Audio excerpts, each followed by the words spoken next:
Poi alla curva di Nura Pegis tutto accade in meno di un minuto. L'agitato andirivieni di uomini in cacchi oltre una discarica e intorno il clamore d'altre squadriglie. E Sonedaula capì, lo avevano chiuso in trappola e ne doveva uscire.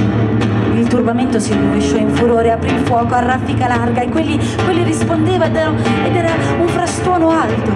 Sentiva il suo nome gridato con rabbia e l'invito a fermarsi, ad arrendersi, ma mai gliel'avrebbe data vinta, mai si sarebbe arreso, mai si sarebbe fermato. Si sporgeva e sparava, e più intensamente sparava lui, più intensamente sparavano gli uomini in cachi.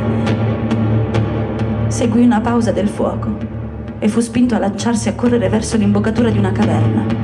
Ancora un crepitio dalla discarica e s'avvitò con uno scuotimento di tutto il corpo e cadde di schianto.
Allora, due parole in più, sicuramente meno giuste e meno importanti di quelle che abbiamo sentito, semplicemente per darvi appuntamento a domani, l'ultima serata del Festival Onde Sonore, in cui ci sarà Enrique Muñoz, un chitarrista spagnolo, che ci farà ascoltare un po' della sua musica, sua, non sua, scritta da lui, nel senso che non è un compositore, ma è un esecutore, quindi un concertista.